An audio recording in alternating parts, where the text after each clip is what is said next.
Halo, selamat pagi. Saat ini Anda menyaksikan Berita Banten bersama saya Rusdi Maulana. Sejumlah informasi aktual dan menarik akan kami hadirkan untuk Anda. Dan berikut 3 berita utama pagi hari ini. Hilang kendali, truk tabrak 7 kendaraan dan warung.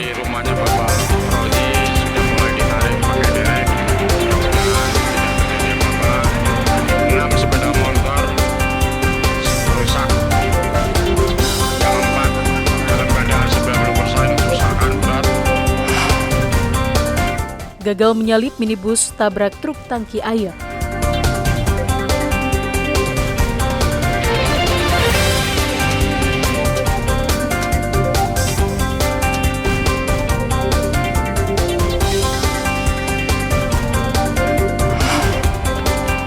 Ratusan anak di ibu kota provinsi putus sekolah.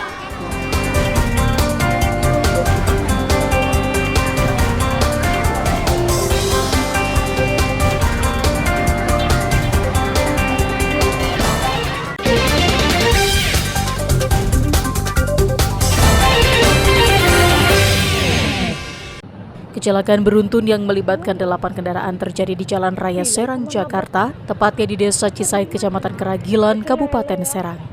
Dalam peristiwa tersebut, satu warung makan yang berada di pinggir jalan juga hancur akibat tertabrak kendaraan. 8 kendaraan yang terlibat kecelakaan, yaitu 1 unit dump truck, 1 truk tangki air, dan 6 motor, semuanya sudah ditahan di Satlantas Polres Serang. Kecelakaan bermula saat truk terjungkit melaju dari arah Tangerang menuju Serang. Setibanya di tempat kejadian, truk menabrak mobil tangki air yang terparkir di pinggir jalan. Benturan keras membuat mobil tangki terdorong dan menabrak warung makan dan 6 motor yang berjejer terparkir di sekitar lokasi. Ya, kelebihannya istilahnya juga ditabrak dari belakang, ya itu dia komunikasi yang tank itu sama mobil dump truck, Pak. Jadi posisi mobil itu istilahnya nabrak motor, adanya tuh 6 biji, yang di dalam 2, yang di belakang, yang di luar 4 motor itu. Sekitar jam 11 lewat rapat. Ada korban juga? Nggak ada.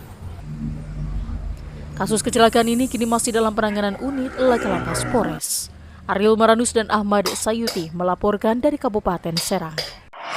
Kecelakaan lain juga terjadi di Jalan Pahlawan 1000 Kecamatan Serpong, Tangerang Selatan yang melibatkan 3 unit kendaraan. Sejumlah pengendara dan warga langsung berusaha mengevakuasi penumpang minibus yang terguling. Peristiwa bermula saat minibus yang dikemudikan Feris Valdin melaju dari arah Serpong menuju kota Tangerang. Setibanya di lokasi, minibus berusaha menyalip kendaraan. Namun tanpa disadari, terdapat truk tangki air yang sedang menyiram tanaman di sisi kanan jalan. Akibatnya minibus tidak bisa menghindar dan langsung menabrak bagian belakang truk. Kerasnya benturan membuat minibus terpelanting hingga terguling di tengah jalan. Di saat yang bersamaan muncul sepeda motor tepat di belakang minibus yang terkejut hingga akhirnya menabrak minibus yang terguling. Akibat kecelakaan tersebut, 5 orang yang merupakan penumpang minibus dan pengendara sepeda motor menderita luka-luka. Kerusakan paling parah dialami oleh minibus, sementara truk dan sepeda motor mengalami kerusakan ringan. Minibus Toyota berusaha untuk menyalip kendaraan yang berada di depannya, namun pada saat hendak menyalip, di posisi sebelah kanan ada kendaraan tangki air yang sedang menyiram tanaman, sehingga terjadi benturan. Akibat dari kecelakaan tersebut, kendaraan Innova tersebut terguling di tengah jalan, dan pada saat terguling, 1 kendaraan unit sepeda motor pun ikut terlibat dalam kecelakaan tersebut. Kasus kecelakaan ini sudah ditangani oleh unit Gakum Satlantas Polres Tangerang Selatan. Ariel Maranus dan Syabudin Natar melaporkan dari Tangerang Selatan. Meski pemerintah telah menggratiskan biaya sekolah hingga tingkat SLTA, namun faktanya masih banyak anak yang tidak bisa melanjutkan sekolah. Tidak hanya di wilayah pedesaan, anak-anak yang putus sekolah juga banyak di daerah perkotaan. Seperti yang terjadi di wilayah Kota Serang yang merupakan ibu kota Provinsi Banten. Berdasarkan data Dinas Pendidikan Kota Serang, saat ini terdapat 133 anak usia sekolah yang tidak bisa melanjutkan pendidikannya yang tersebar di 6 kecamatan.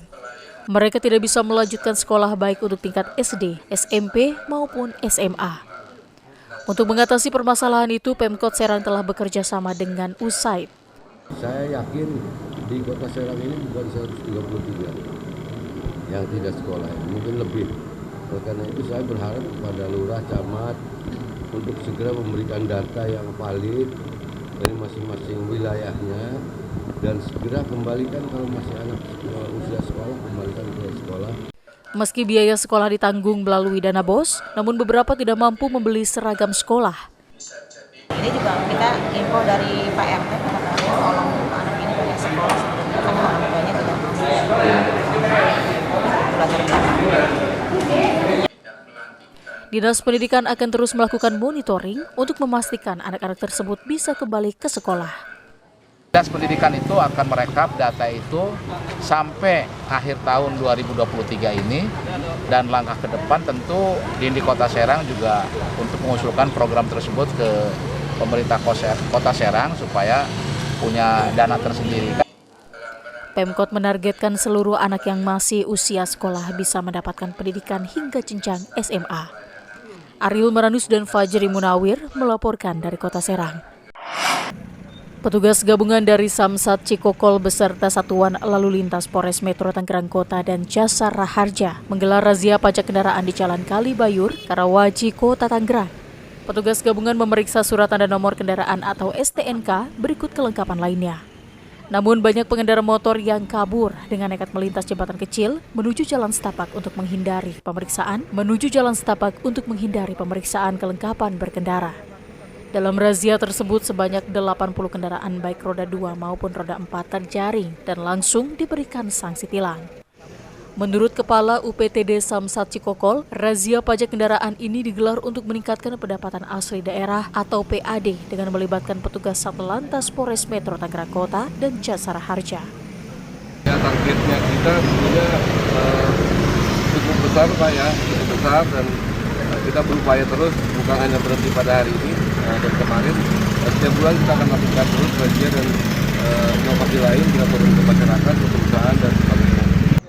Rencananya razia pajak kendaraan ini digelar petugas secara rutin demi meningkatkan pendapatan asli daerah serta menertibkan pengendara.